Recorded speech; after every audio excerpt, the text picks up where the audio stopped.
Get going? Sure. Oh, yeah, yeah. Yep, yep, I can do that. I can do that. Uh, yes. Okay, bud. Uh, okay.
Well, yes. Hi there, ET. AI. So, what is this? Right? It's coming through space. You know, it's about time. It's about space. You know, today is, kids, AI. What's today? Today is the 51st anniversary of Neil and Larry going to the moon. Right? Of course, the Nazis went in 39, and then they went on to Mars in 42. And that's the stuff we see up there. And the little gray guys are, biological entities. Now, that's not to say there aren't um, extraterrestrials, people from other necks of the woods, right? Or extra dimensionals from the other side. Um, but we, so did you get me a receipt?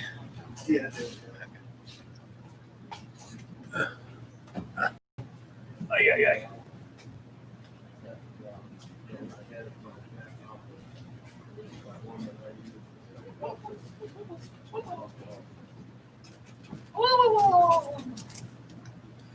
So I tried to start earlier because I was having a great conversation with, and that's what I love about this place. You have a little corner, people come and visit. Yeah, and it's all good. And here's my fashion accessory.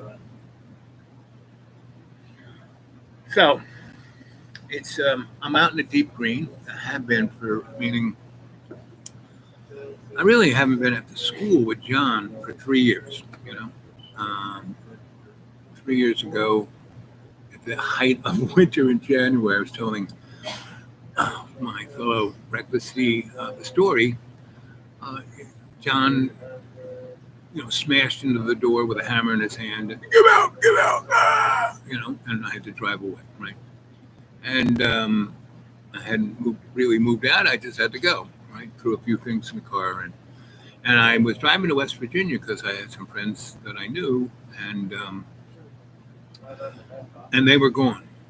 They were living in a town that had gotten blown out by a mountaintop coal mine, and the state and the company never helped them, and the people who could move moved, and there were about 20 families that couldn't do anything, and I basically they had gas because in West Virginia Virginia, they have this thing that gas is coming out of the ground and it's on your neighborhood. You don't have, you can pipe it.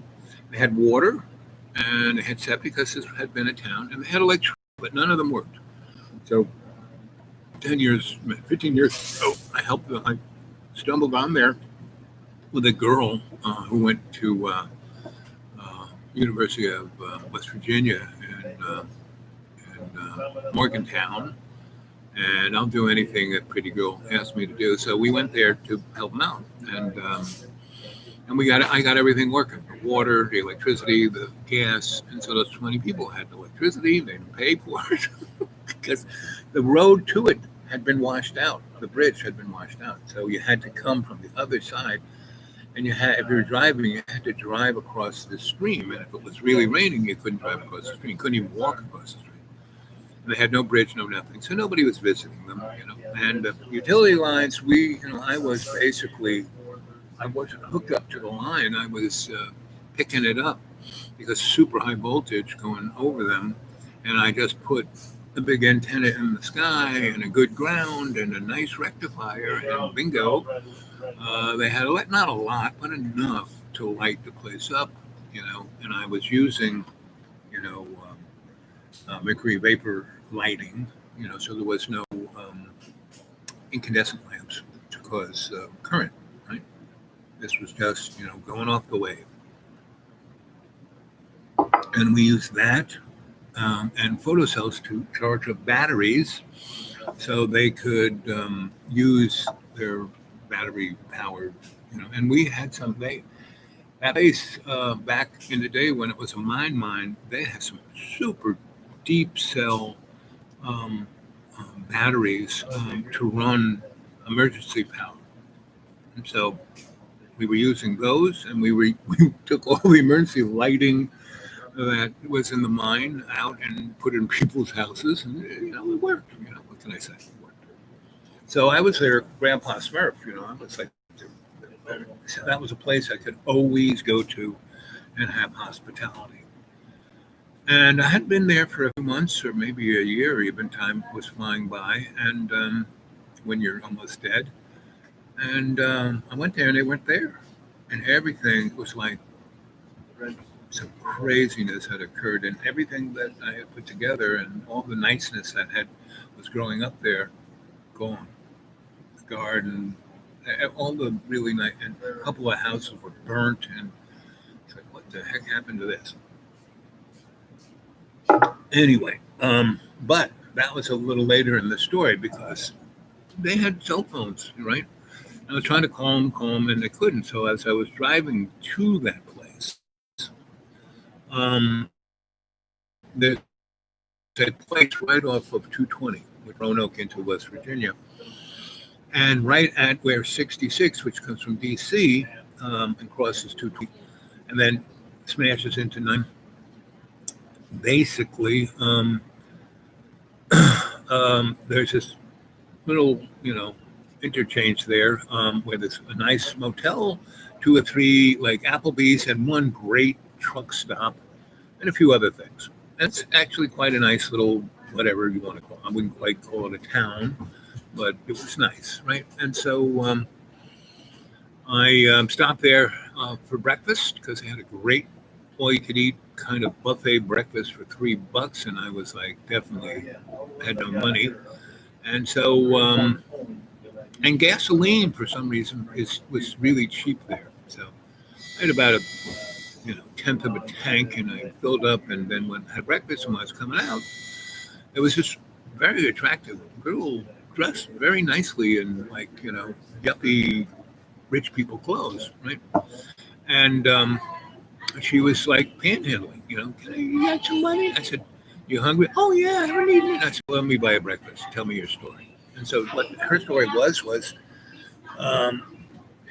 they were still getting over the '08 crash, and she had graduated college and couldn't get her dream job. So instead of getting a job at any place, she lived in her parents' basement. And so to get her out, the parents said, okay, we're going to send you to grad school. So she had gone to grad school, and she was just about to graduate from that, and she had done nothing to get a job, right? And so they, she decided that before she had to just take any job because her parents was going to, if you just go to grad school when you graduate, you got to get out of the basement. And we don't want to see you. And so she and her other friends just like them, Georgia, and so they, I think Atlanta. So they weren't really Southerners. I mean, I think she came from Connecticut. Her dad was working anyway. So she and this group of friends who just like her decided that they heard all these great stories about the Appalachian Trail, the AT. So they were going to go from Georgia up to Maine and have an adventure before they just had to take any job. So they left and they hadn't gotten any further. They left in July and they hadn't gotten any further than West Virginia. And they weren't even on the AT anymore, right? They were like got off and were in West Virginia, and they were like huddling out there in the woods, and they were going to freeze it anyway. So she tells me the story, and I said, "Well, why don't you, how far is it from here?" She goes, "Oh, I don't know, about I don't know."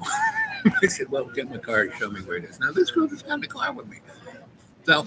And in my car, it's like I'm a homeless guy, so I have everything I ever need. I got camping gear, I got a box of canned food, I got everything you'd need to hang out in the woods for a week, right? Be semi-comfortable. So I go with her, and she takes me out in the middle of the woods to a place where there is a pretty nice log cabin out there in the middle of the woods in the Cherokee National Forest. And I think it was Cherokee. Anyway, so... and it wasn't too far from where this washed out town was. So I said, okay, I'll hang with these kids. And it was ridiculously cold. I don't know if you kids remember when we had this amazing January where it was like, minus 20 degrees during the day. And it snowed a few times, but it was so cold. I mean, stuff was like frozen to the ground. It was like really, and if you were on the ground, you would get frozen to the ground. So anyway, so these kids were in there, and they're like, "Oh, and this place was nice, It had a big fireplace and a wood freaking stove you could cook on, and it had the pump there that didn't quite work because it was frozen solid." So I went in there, and the wind is whistling because it's a log cabin, and the chinking had fallen out. But there was a ton of like candy wrappers and garbage. High school kids, obviously, that was a party thing, and they had couches and couple tables, and it's actually. So I said, we got to start a fire, and the kid goes, well, we have no money in our car. Can you drive us to Lowe's and give us money to buy firewood? I said, we're out in the middle of the woods. What are you talking about? It's right on the floor. And he looks around the floor of the cabin and goes, I don't see any wood on this floor. And I kind of grab him drag him outside by his LL Bean jacket, and and I said, look, it hadn't snowed, so the earth was, and the sun was thing, so things went that frozen to the ground. I said, look, that is firewood. Well, it's a big tree. No, it's called a limb. Drag it in, we'll smash it against the lintel of the fireplace and break it up. You can already see that they already did that. They had places where you could stick a thing in it and crack it. So anyway, I haven't do that because I can't do it. I'm like messed up. And so, so they drag that in, and I go out into my car and bring in my box of canned food and my frying pan and all my other sundry tools. And we start a fire. And how are we going to start a fire? And I said, it's pretty easy. And I had this little blowtorch, that, click, and I had a big coffee can of sawdust soaked in kerosene. So I said, pick up, first of all, every piece of paper or cardboard on the floor, pick it up and put it over here right next to the fireplace. So they did, right? And I make a little pyramid of wood and, stack the paper inside and the kind of bark and stuff in there with it, and sprinkle the sawdust on it. Take my blowtorch, boom, right? And I have a big piece of cardboard that's like a fan. I get one of the kids. I said, just keep doing this. Not too much, just enough to keep the fire going. And so they did, and the fire took. And then I had this other kid. I said, now, what we're going to do is, this, I had four big logs on either side of the pyramid. I said, this is all going to crumble down and make coals, right? So there's fire, those logs are the coal, the bark off, right? And break it up and just feed those coals with more bark, and it'll get more and more coals, and then we will start stacking wood on top of that, right? And we did, and so the fire was going pretty good. So I said, okay, here's all the candy wrappers, all that kind of stuff. Pick it up and stuff it into the cracks of the logs because the wind was kind of blowing through there pretty good. And so we did. And as soon as they got the wind from blowing through that place, it got up to be 70. You could walk around in a t-shirt, right? So these kids were like, "How'd you do that?" It's called a fire. I said, "Okay, now it's burnt down, and we've already used up half the firewood, so we got to go out and pick up more firewood." So they did. We broke it to break it up into pieces, and I said, "We have to make it smaller pieces because we're going to now make a fire in the wood stove, right? How are we going to do that?" I said, "Well, look at this. It looks like a bucket, but it's really for coal. So obviously there must be some coal. This is West Virginia, right?" So I said, little chunks of black stuff, right? Go see if you can find it. And they did. They found it, truckloads at the crappy coal. People who used to live there, there was a big pile of that crappy coal. So basically, I make a little side thing, and I start putting the crappy coal into the fireplace with the fire going nice, hot, right? And as soon as those things start to turn red, they don't turn to embers, but they were red, meaning they were like 2 minutes thing, burning on the inside. So they had a nice coal shovel. I kind of scooped them up, put them in the coal bucket, and poured them into the wood stove, and then started putting pieces. It was a pot belly, so you could cook on top, right? And we got that nice and toasty, so we didn't have to go nuts with the fireplace because that wasn't half as efficient as this was. And then I got out my frying pan and I cracked open a few cans of veggies and put it in the frying pan, cooked them up, and made them dinner. And, and that was like first 4 hours, right? I hadn't eaten anything, they were, and now they're in this warm place. Just had, and I hung up my hammock, in a corner where there were knobs. Obviously, somebody else had a hammock there. I said, "Okay, kids, I'm going to sleep." And I went to sleep. She goes, "How do you sleep in a hammock?" I said, "Well, you sleep this way, not this way." Anyway, so they slept on the couch or on the floor, but they were warm and they had something in their bellies. Right? So next day, we expand our circle of getting firewood, and they don't even know how to look for firewood or for any of the stuff that was just right in front of them. They didn't know how to see. They didn't know how to listen. So because we had no water, but I heard, I went out in the woods. I said, "You guys go way over there," and I listened, and I heard a spring. I knew there had to be a spring if they had a pump. Right? So, and a spring doesn't freeze up. Maybe on the surface, but not.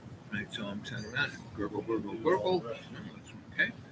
So I found the little pipe that the pump was in, and it was metal, and I made a little dam, and I told them, I went and got some, coal embers from the potbelly stove in the coal bucket, and poured them on that pipe. And once I could see the water kind of going in there, I said, "Okay, somebody go." And it did, and the water started coming out of the Johnny pump. And so, now we had water inside the cabin. It's warm. We had food. everything was great. And so we had another meal, and then we needed to go get more firewood. So we expanded our circle again, and so I would see this area, the tree fall down or this. I said, here's where the firewood is. Start breaking off the limbs, drag it into the thing, use the fireplace, that place you can crack the wood, and start making a pile. So they did. They went off and started doing that. And I was sitting on a rock, looking around for the next place to where the firewood would be, because I started to feel that it was going to snow, right? And so once it snowed, getting fire would be a lot harder. So we're going to have to fill this place up with wood because it's going to snow. It's a sunny day, so trust me, it's going to snow. Because I'm like a barometer. My joints, when the weather changes. So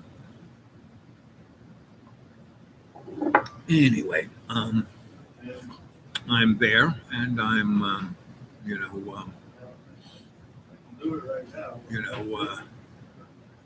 sitting on a rock, looking around, and I catch something over in my peripheral vision. Now, I don't go and look at it, and I just am that, and I kind of get up and stretch and slowly go in that direction, but not turn around and walk towards it. Just aimlessly mosey over there, and I turned towards where I thought I saw and said, "Okay, guys, you can show yourselves." And 6 people came out of behind trees and out of the bushes, and they were wearing camo, desert camo. They were wearing Iraqi camo, and a few were wearing Afghani camo, which is a little different color. So I said, and they all had military gear, and they actually had their guns, right? And I said, "So guys, what's up?" And they said, "Well, we've been watching. We smell food, and we've been watching you deal with those kids. We saw those kids earlier." I said, "So why didn't you go in the? They needed help." And they said, "Oh, we could, we."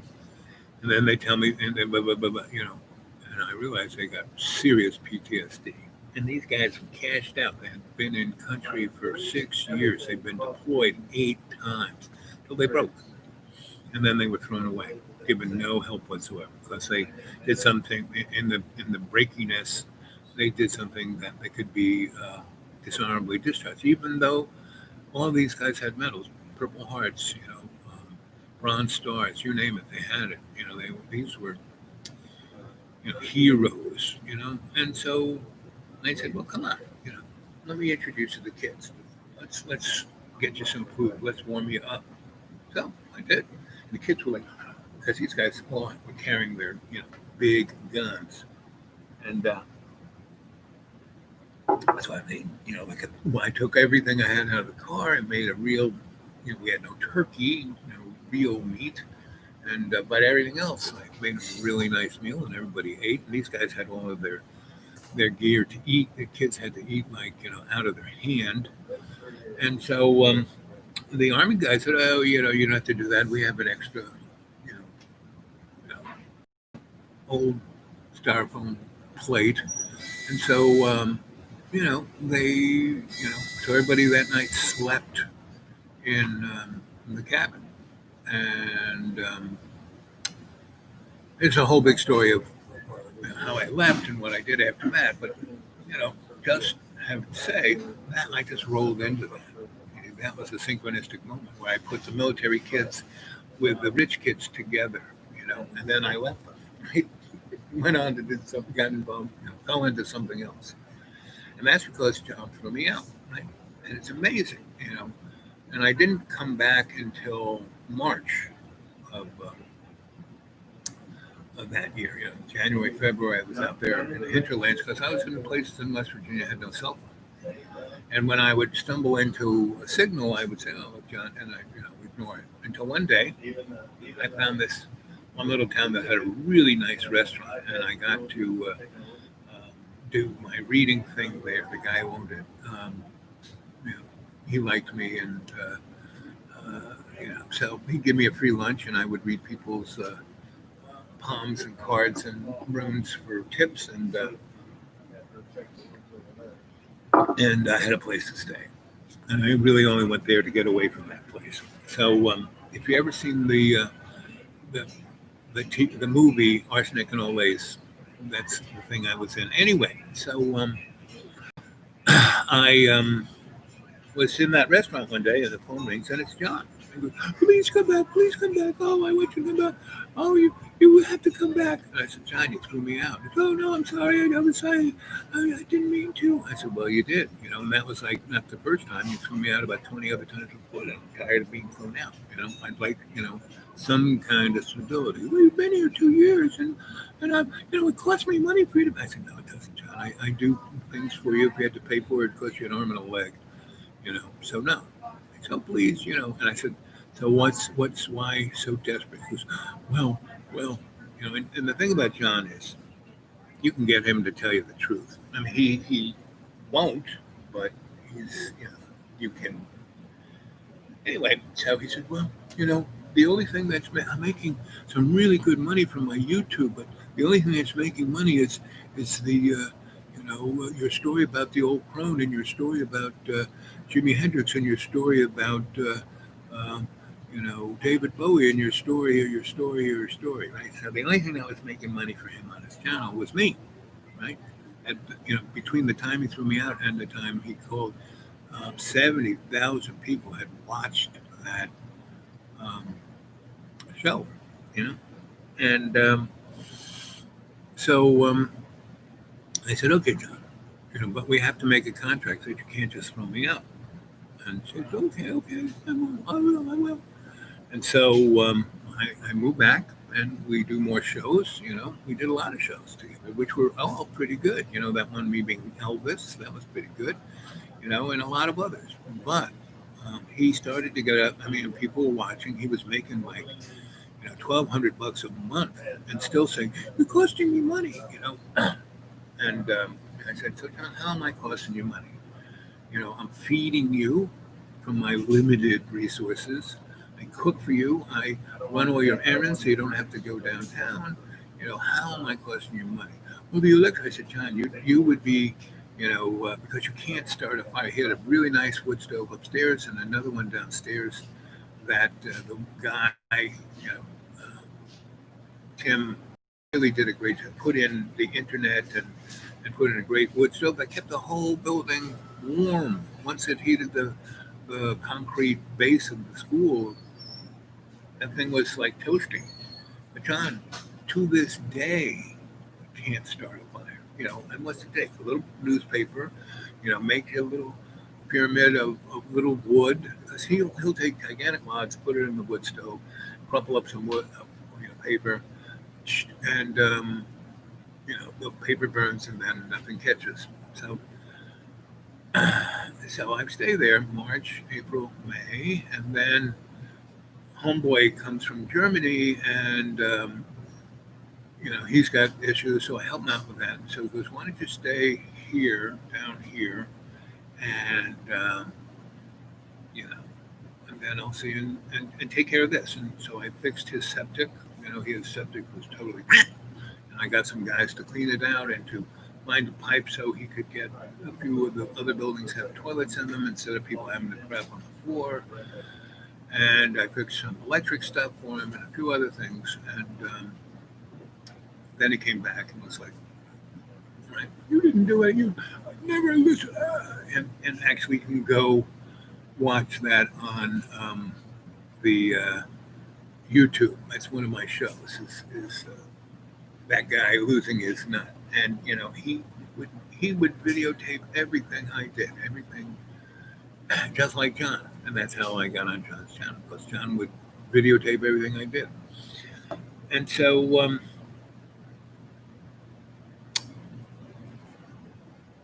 from that January until that September, I was there, I wasn't there, I was there, I wasn't there. He threw me out about 10 times in that space, right? So I never expect, I could stay, I'd be there a day, throw out. I'd be there 3 weeks, throw out. It's like, so he threw me out 27 times, if not more. And every time he threw me out, like the last time, 2 years ago, this September coming, have not been in the school, period, for 2 years. Well, that September, again, he said, please, please, please, because he wanted to do some more videos. Please, please, please, come, come. So I go there and I don't, and I bring food to make him a really nice dinner, really nice dinner, instead of he would buy, TV dinners, and that's what he was eating. And I would make him, real vegetables, chicken, bottle of wine, instead of, so dinner, one glass, not drink a whole bottle. So, I did that September, so I made him a nice dinner, and he threw me out, before I finished the dishes, and it had gotten dark. I got there around 4, and it was about 10 o'clock, September. So listen, John, I can't see at night. Get out, you're making me, it's your fault. My dad hates you. All the laundry list. And I said, okay. So I can see really great at night. It's just when the headlights of cars hit my eyes that are wide open that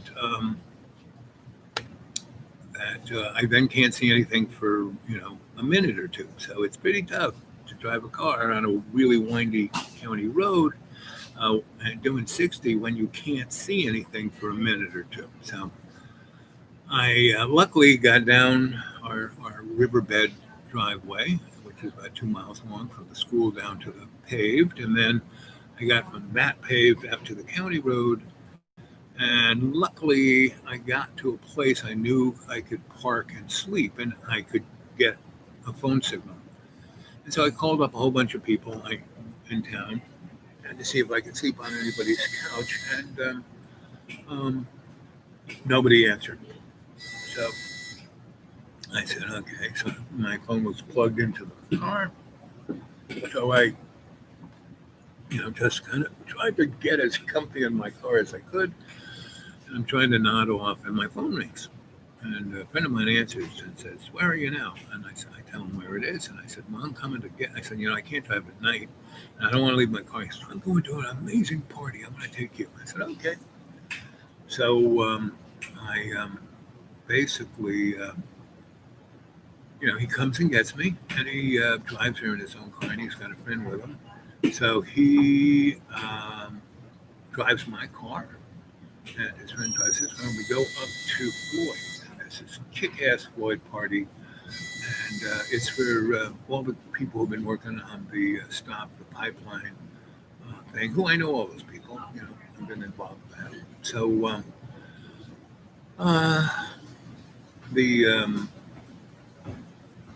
basic party goes on they have bands, they got every kind of beer imaginable, and booze and moonshine and everything else you want to distract yourself with, and lots of fun people, everyone's dancing, lots of food and things on the Barbie, camping, so I have my camping gear. We park the car under a tree. I make my camp. We then go to the party, and the party lasts for 3 days. Now, I would not have gone to and that was the most fun I had for the last 10 years, right? And I wouldn't have had gone to that party unless John threw me out. I wouldn't have had that adventure in the woods of West Virginia and gotten the military kids with the rich kids together, right? And so that's how my life goes, right? It's all these synchronistic moments, right? And so, today is, kids. Anybody out there? Let's see.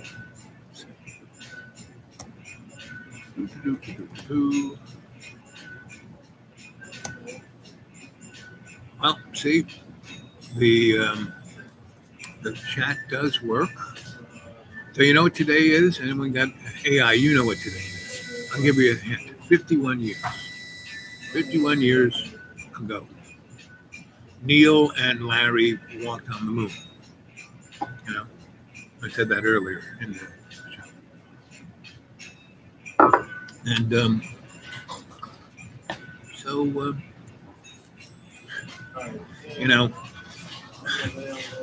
from when Neil Armstrong and Larry walked on the moon to the Wright brothers, right? that was about 50-something years, right? From not being able to fly to going to the moon, 51 years. From going to the moon to today, we've done nothing, at least in our what's on the surface, right? So, for the last 2 years, this September, I've not been back to the school. I've pretty much been here in the deep green, right? And that one winter, I lucked out. My neighbor needed me to babysit his animals, so I didn't freeze to death. Um, and so, and that's what happens. The universe is always looking out for me. So, you know, since April, since April, um, I've been in the deep green, right? And you know, back in April was a little cool, but not like winter cold. You know, early spring cold, which is like 40 degrees during the day and 28 at night. I can live with that. You know, I got a nice electric blanket. You know, I basically had my dome tent covered with a tarp that I would. First I covered the dome tent like these gigantic. I mean, gigantic. You could drive a car into the plastic bags, and I would slide. I don't even know what they used to throw away in, but I would slide my tent in, put a space heater in there, kind of close it up, turn on the space heater. It would toast everything up, in a few minutes to about 80, and had a multi-plug in there, and I'd have my electric light and my charger for my computer, and I would crawl into my blow-up bed that was plugged in there. So every time I would get so much up, ooh, and carpet on the dome 10 floor, and outside There you go, carpet Patty. You can use that one. that I put the You can use this plastic one. plastic bag tent on, and and tarp over, and that's so I could in the wintertime I can be 70 degrees in there, it's 18 outside, and I'm wrapped up in I'm sleeping on my blow up bed. um, Totally, I have this gigantic beautiful eider down sleeping bag. It's like a 3 people sleeping bag, and I slide myself in that and cover that with the electric blanket, and then put a big quilt over that. And man, I am toast. I am sweaty. I can almost be too hot. So that's my winter, you know.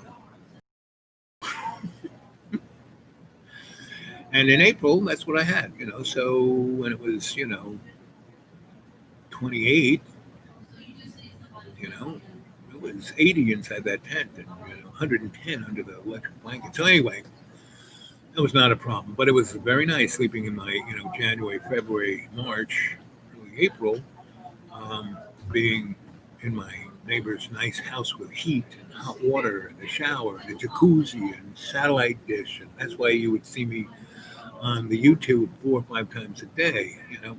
Now not so much. I got to come here or drive in 40 miles either way. And so anyway, that's that story.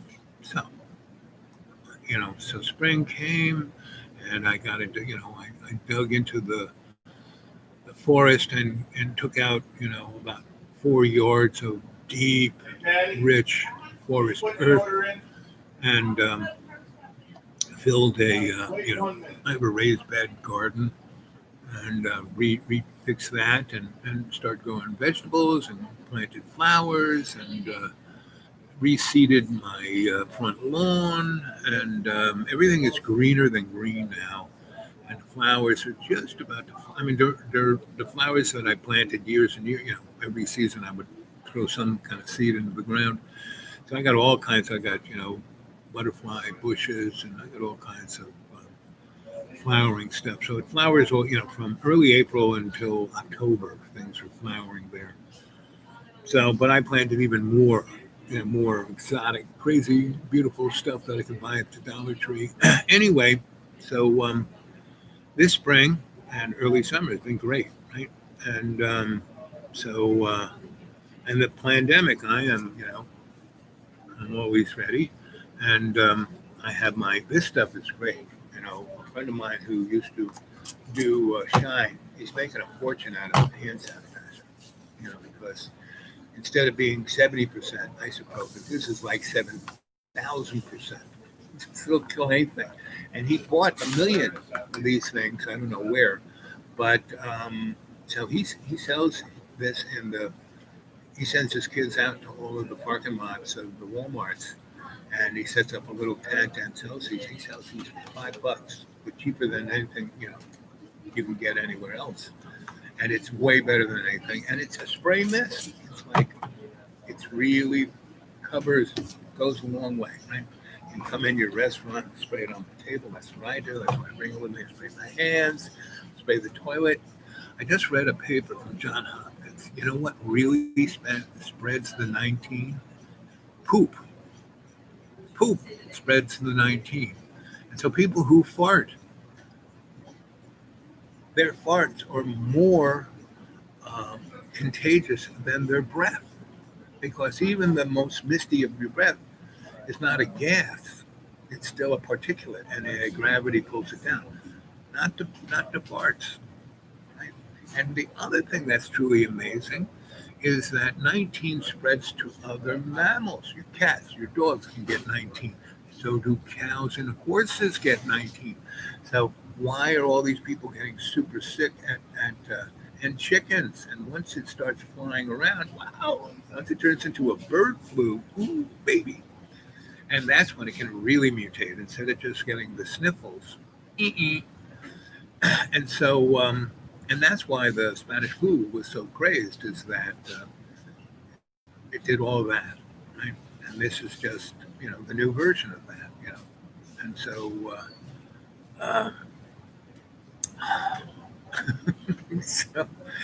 so this Johns Hopkins paper basically stated that that's the thing that's really spreading. It's just people's farts. And now it's getting into the cows, and they create more methane. Sweetheart, before you go, could I maybe get me a big cup? A big gulp? And a little plastic bag if you got one, because I'm going to take the creamer and salt and ketchup with me. I'm looking to see if I have it soon. Before you go.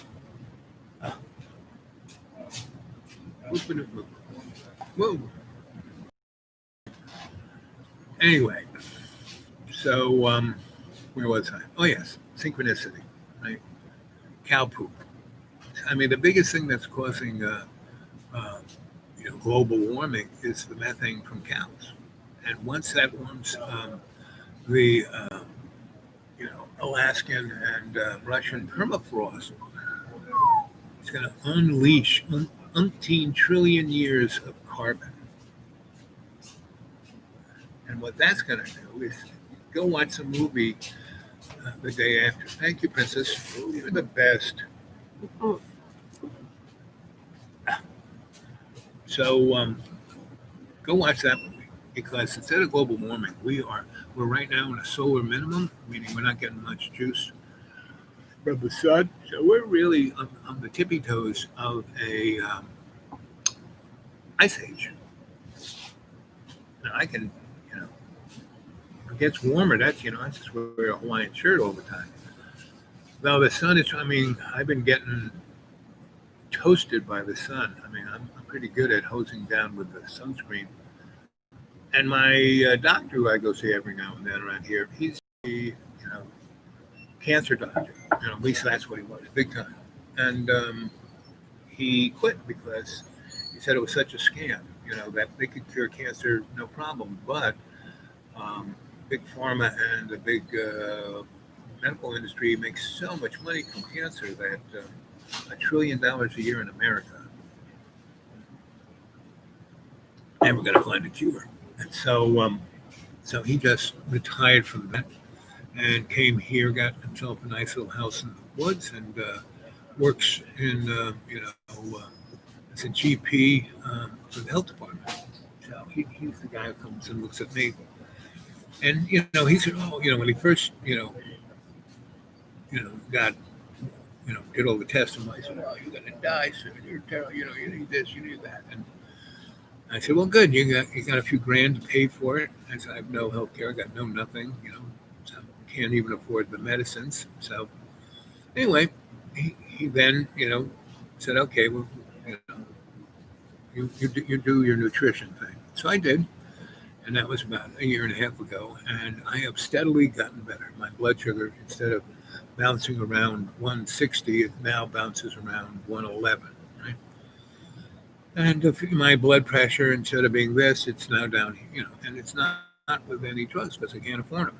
I mean, I do have them just in case, but I really can't afford them because I'm no longer at that HMO that paid for it, because it got bought out by a large insurance company so they could dump $600 billion into this nonprofit and not have to pay taxes for it. And then they got rid of all the poor people in it and only, because there's such a great medical system, that they service only the rich who have their insurance. So, and that's healthcare in America. And so anyway, I have been in the deep green now for 2 years. Now this place, all of that 200 square miles of Appalachian Sawtooth Mountains were little farms, were known as truck farms. And this area used to be capital of the bean, and DeMonte and the Green Giant, all those guys had factories in the two towns that these guys with their little farms would come bring their great vegetables, and DeMonte would pay them and slice them up and freeze them, and that's what you would buy in your supermarket. And in the 60s, 70s, and 80s, Bayer Chemical, that owns Monsanto, that owns Cargill, and owns this thing called Mamie, that's a big corporation here, bought all those farms out, and the big farms. And all they do is they got cows, and they grow cow corn, not unicorn, cow corn, GMO'd, tobacco, GMO'd, soybeans, GMO, right? And Christmas trees, GMO, right?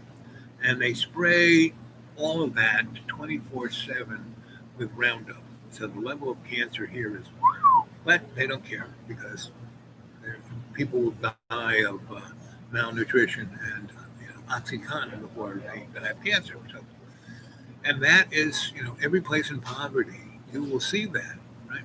So anyway, where I am, the way the topography and geography are, they can't do that because I'm in a pretty high place, right? And I'm surrounded by national forests, and it's all Sawtooth Mountains, so there are no real. I mean, the farms from here were little, teeny, weeny, and terraced everything. And that's so the little piece of property that I'm on is the remains of an old farm, right? And so I'm at the bottom of the hollow, and so I'm the flattest of the rest of the stuff is like this, right? And so, and in the 50s, 60s, and 70s, when these old timers were dying, and either they were bought out, some rich guy would put a house there, and then they couldn't stand living there, and then they would set it on fire for the insurance. Well, there's a lot of that. Anyway, so I have this nice, beautiful spot. I've been there. I've had that for 20 years, and I got really sick and had nothing. I basically got rid of this and had my lawyer take it over for me. Right? That's my bud. So so I own nothing. Better to own nothing. There's a real freedom in owning nothing, and there's a real freedom in having a good friend that you can trust to do that, right? And his wife, I can trust. When he dies, she's a lawyer too. She'll take over. She's about 20 years younger than he is, smarter than he is. He knows it. And their kid, is also a lawyer. And so I've been in their family scene for 20 years. And so, I'm like grandpa buddy. So, I don't have to worry. But most people do.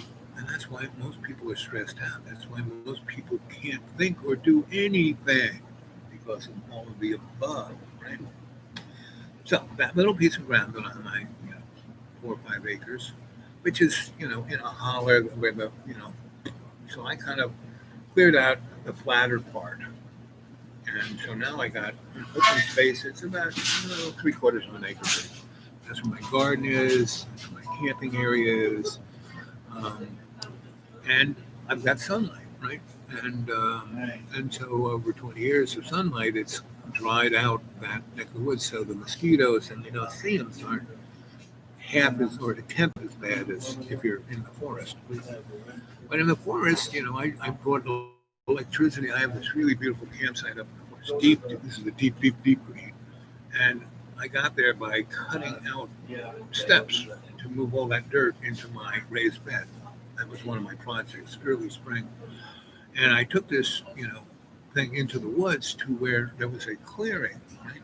And that had been where there was a homestead, the remnants of we even call it a foundation, but the remnants of whatever structure was there, of the stone. And, the weather, the earth kind of mushed it around, so I just kind of cleared it out and made it a nice clearing. And this place where I have a nice hammock and a tarp, and I kind of have a screen thrown over that.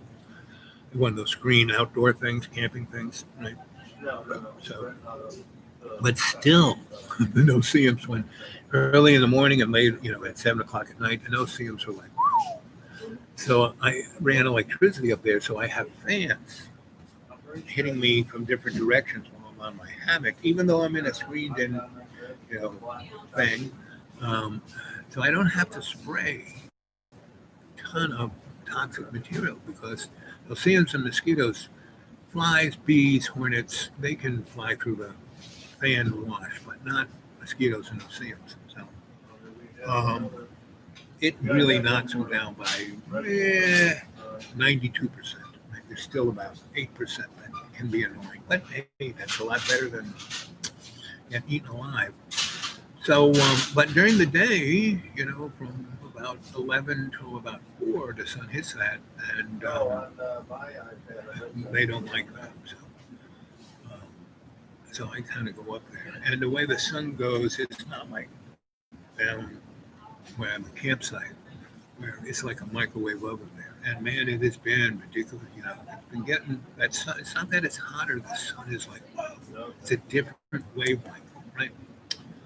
So when I cut those steps, about 150 yards of steps up to this clearing, which, like I said, it was about 2 yards of dirt that I kind of dragged down and threw into my raised bed. And it was so rich and black and had worms in it. It was great, right? And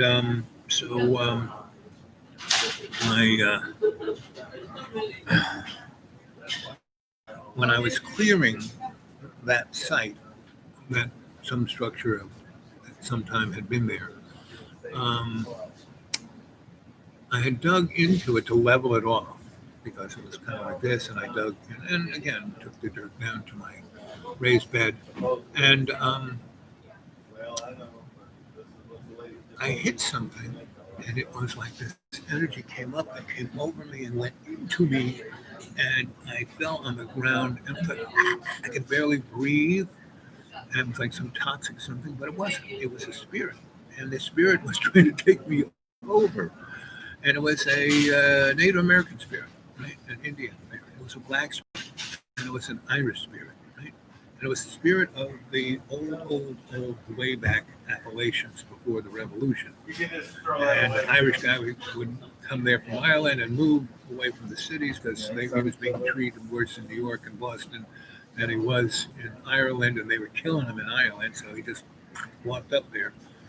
And the same with the slaves, they kind of walked up there from the plantation and they went as deep into the woods so no one would bother them. And they bump into the Irish guy, and the Irish guy and the black guy. And, either the Irish daughter liked the black young man or the black daughter like the Irish young man, and we then had a black Irish person, and would then bump into the Cherokee that was there. And that guy, so that whole neck of the woods back before the Revolution was that percolating, Irish, black,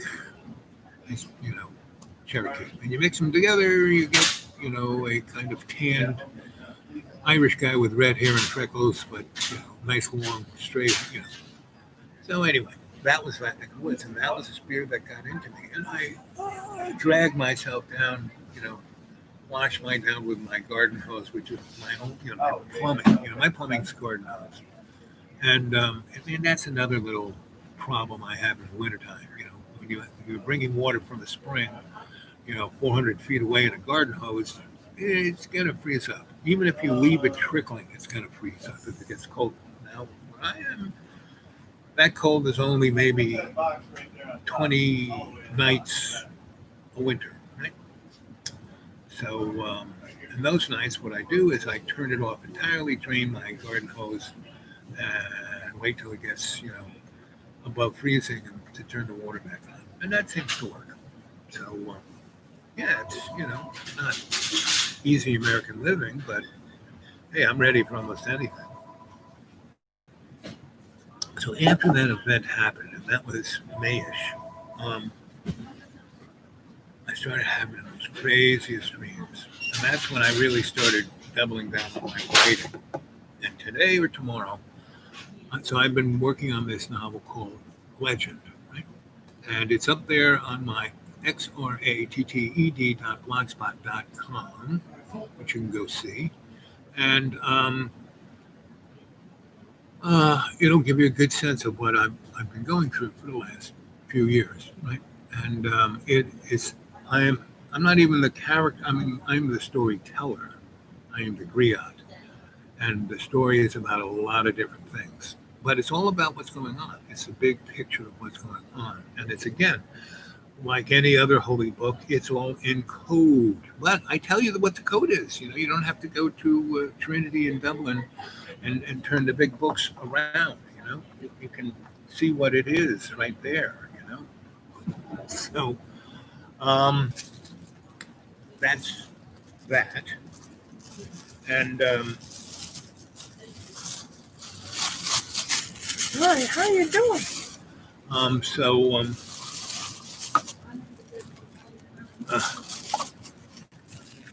They're just going to throw these things away because they've been on this table as part of the protocol. So just take it with me because I have no pepper or salt.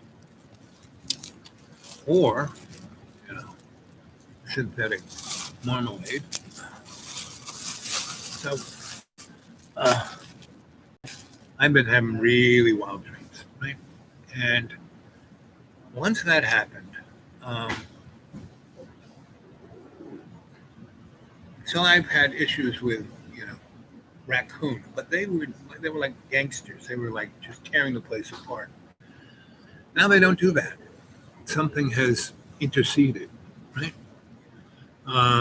And I have feral cats, like bobcats, but mixed with house cats. But we used to have panthers. When I first moved here, you could still, if you knew how to be quiet and where to go, you could see it, and not want to kill them.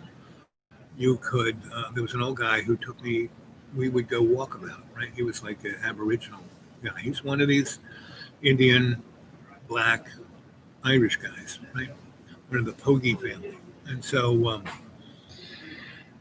and he died a long time ago. That was the first 3 years I was here, right? And because he was an interesting guy, his wife was an interesting guy. They were the only old people left. They were in their 80s. Everybody else around here, if they're from here, doesn't make it past the 50s, because their diet is macaroni and cheese from the Mountain Dew and Yodels, and a lot of tobacco. And most people pinch, even the women, because the most addictive tobacco is when you put it right there between your teeth and your lip, because you got all of this thing to absorb the the nicotine as a concentrate, right? So, thanks for the thumbs up. So, and meth has hit this place like, I mean, everybody used to make a pretty good living from growing beans and vegetables, but not really. And you should see, some of the big fields towards the county seat. They built a high school, a grammar school, kindergarten to sixth grade, right in the middle of one of these fields. And the planes come and spray the Roundup right on top of the kids. It's like, and the cancer rate, and their well is right in the field. So it's been, last 40 years being dropped into their drinking water. And that well they dug it for everyone who lives in that valley. So they have a water line going along the county road, and you can get your water from it. But it's 100%. Right-hand side. Those people who lived near Detroit where they screwed their water. Well, this is way worse. This is like drinking, Roundup, and they spray it on the kids, and the cancer level is, and they don't even measure it. And that's what happens when you're a poor person, right? So anyway, this event happened with me being exposed to the spirit of these folks pre-revolution. And so they're now in my dreams, like you cannot believe. Hey, buddy, bud. And, around May, so someone has interceded with the raccoons. Raccoons kind of are on the edge saying, can I come and I can't, something, and they scatter away. And the feral cats come a little closer because they've been given the job to go get the raccoons and the voles and the mice. We don't quite have rats. And so they're doing a pretty good job of that because you'd never see those guys, but they'd eat your toilet paper up, no matter where you put it. Put it in a metal box. They were like Houdini. They get in there and eat up it's like, but now they don't do that. Knock on wood. And, but around May, where my kitchen is, I got these plastic sawhorses with 4 doors that I've gotten out of someone's garbage, and those are my tables. And I'm a big fan of tables. You get a job done, put a table up first. So I got them all over the place, and that's my kitchen out in the woods. Got a nice table, right? It's covered with a tarp so it doesn't dissolve. Anyway, so I recycle everything. Recycle everything. Most people around here burn their garbage.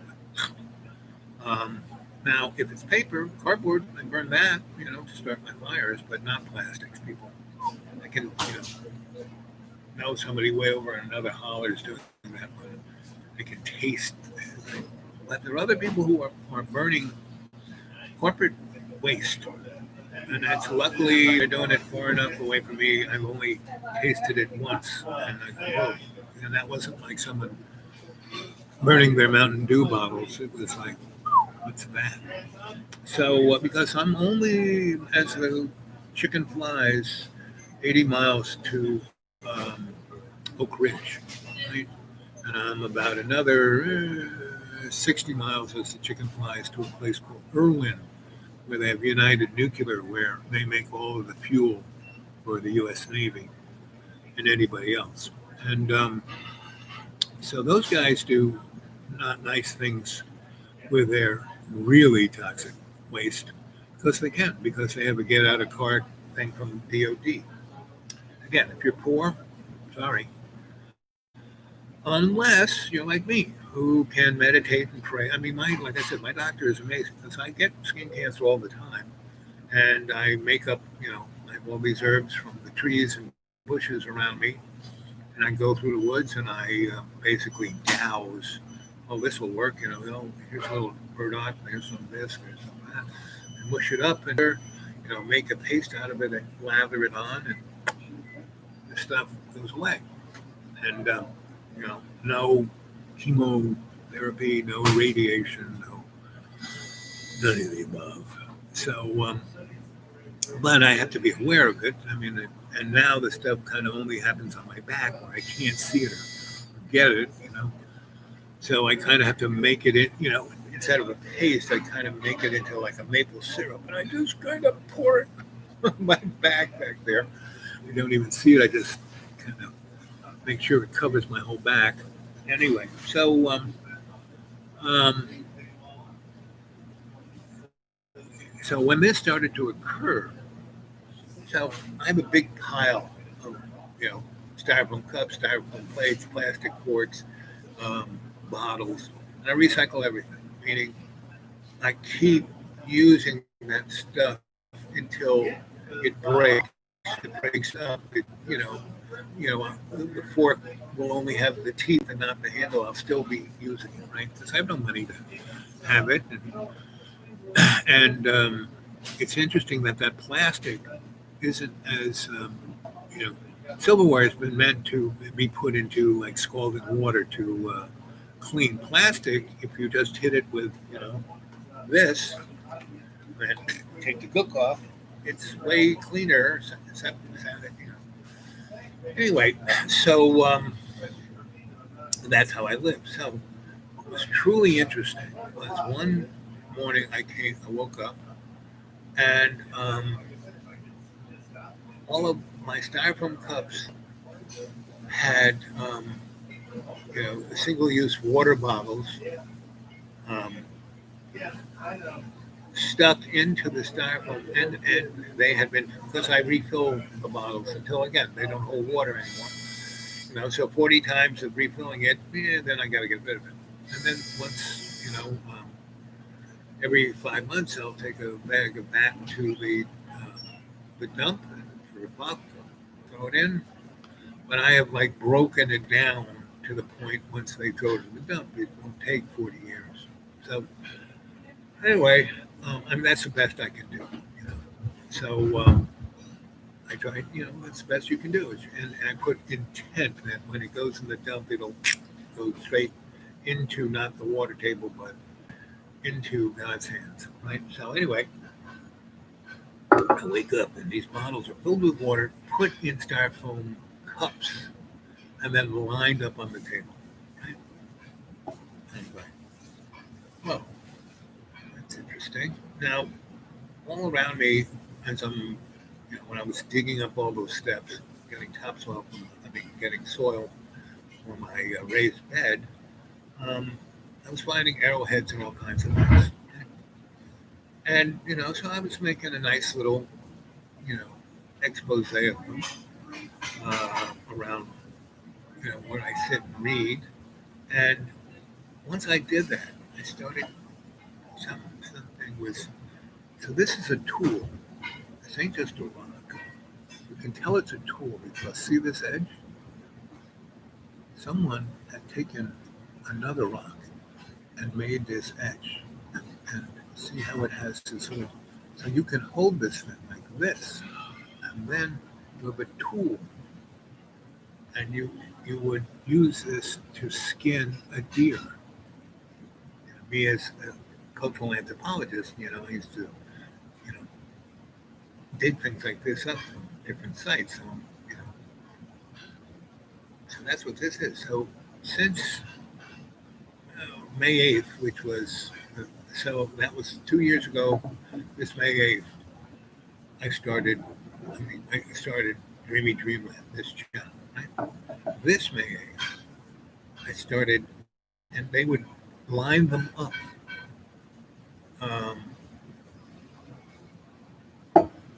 on the table of my kitchen out there in the forest.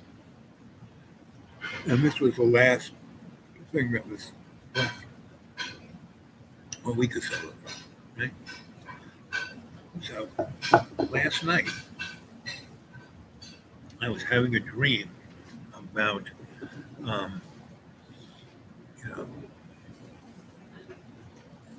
Nouveau 19, and that things had gotten pretty bad this winter, right? And that they had made they'd gotten the Fauci money machine, and they started to inoculate everyone with it, and it was straight out of V for Vendetta. So go watch that movie. See that scene where V came from. That hospital that got torched, and all the thousands of people who died from V. And so that was what the dream last night was about. And I had, so I live out in the middle of, and then people in uniforms came and said, you got to get the inoculation and you have to get this tattoo. And I said, no, I don't have to get anything. Sorry. This is America. I said, well, we have martial law now, and we're going to take you away. And so I said, good. And I sat on the ground and crossed my legs and said, and planted my chi and said, yeah, okay, pick me up and take me away.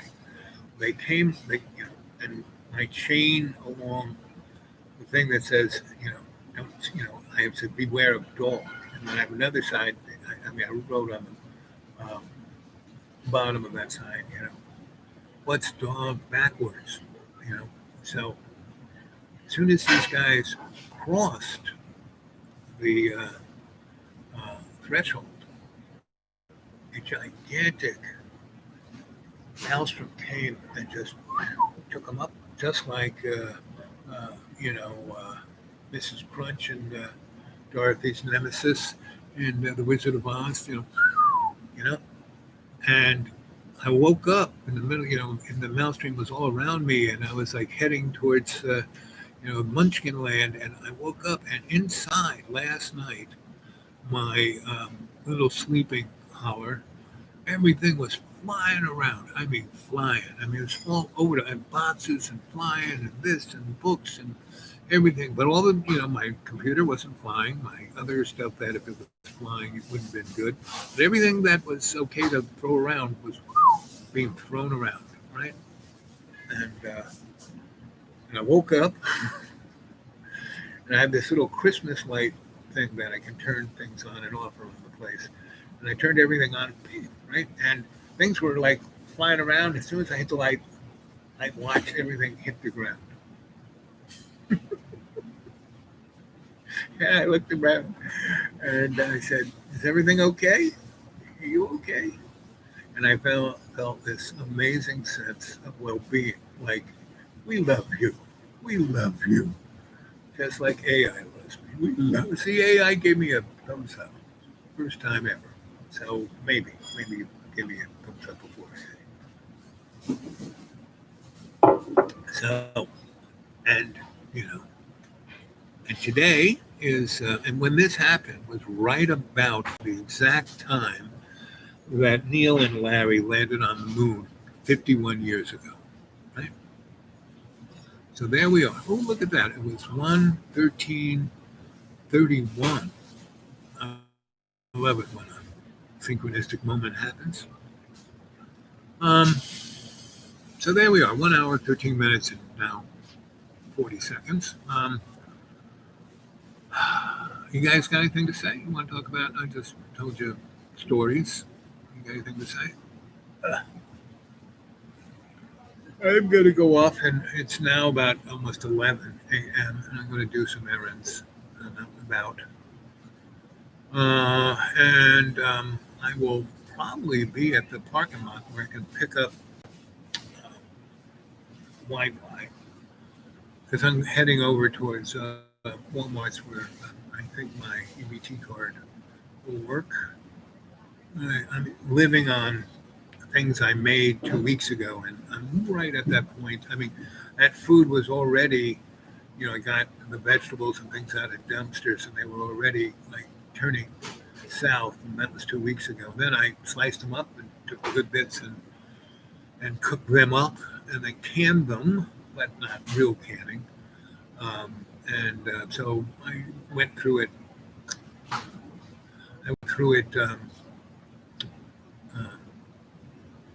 Today and found I gotta get rid of all of this. So I gotta get rid of all that, and then see what I can get at Walmart and other places. I have other places. Plus, I'm gonna go see my doctor, see if he's got time to take my blood pressure and few other things, and there are a couple other bumps that I can feel, but I've been lathering them up, and I want him to take a look at them. I can't see them. So anyway, so that's me. You got anything to say? Otherwise, I'm gonna bail at in about 5 minutes. So let's see. I have.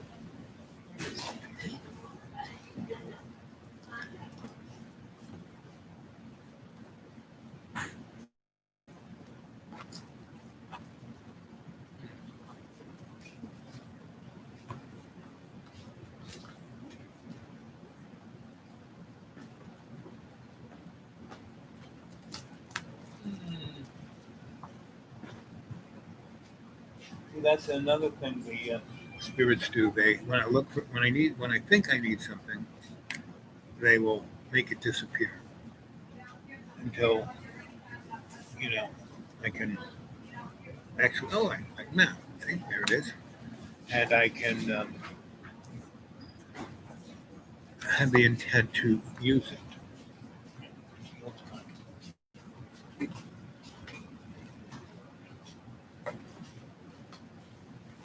Every time I need sunglasses, I can't find it. I just find my reading. Every time I need reading glasses, I can't find it. I can just find sunglasses. Not too much down here.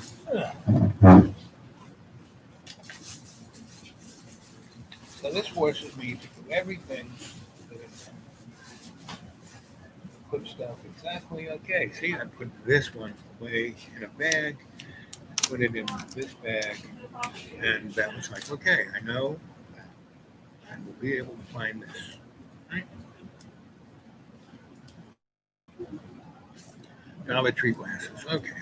So I'm going to read you this before I see you later. This is from the Course in Miracles. Lesson.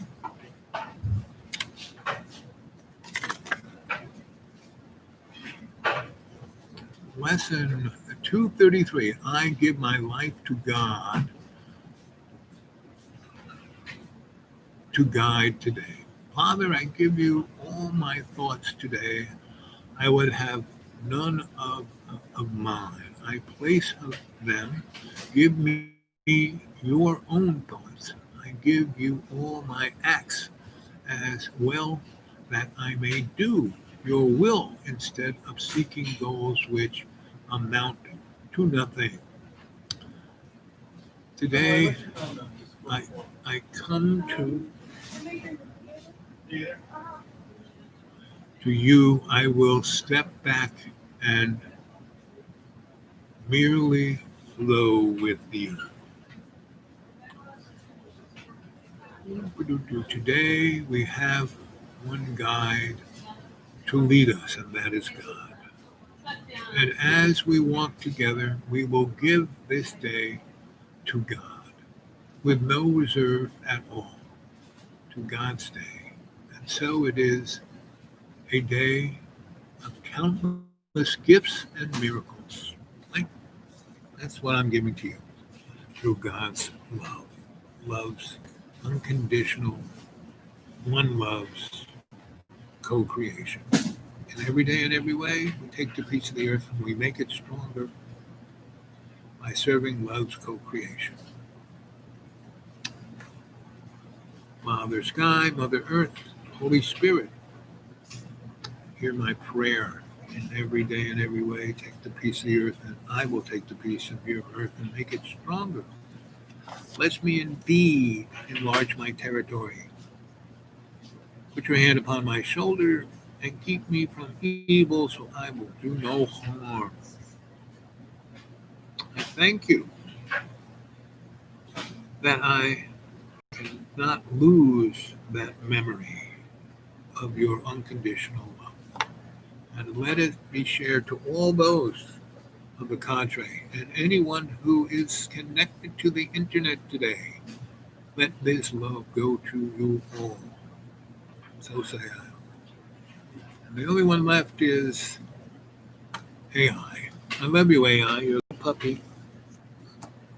Get your corporate overseers to, realize that I'm their, they should hire me again And this time I will help them with their idea of rebranding, not into a socialist dystopian of 1984, or the corporate, Logan's Run. See it clearly. See my heart's love for you. And every day in every way, take the piece of yours and make it stronger. Okay, gang. Catch you later. And I'll try and do this again from the parking lot today at around 2 p.m. So all those who watch it can come back and be on the live chat this afternoon at around 2 p.m. Okay? And who else? What else can I say? I think that's about it. And so I love you. You stay well. I hope you enjoyed the stories. And there you go.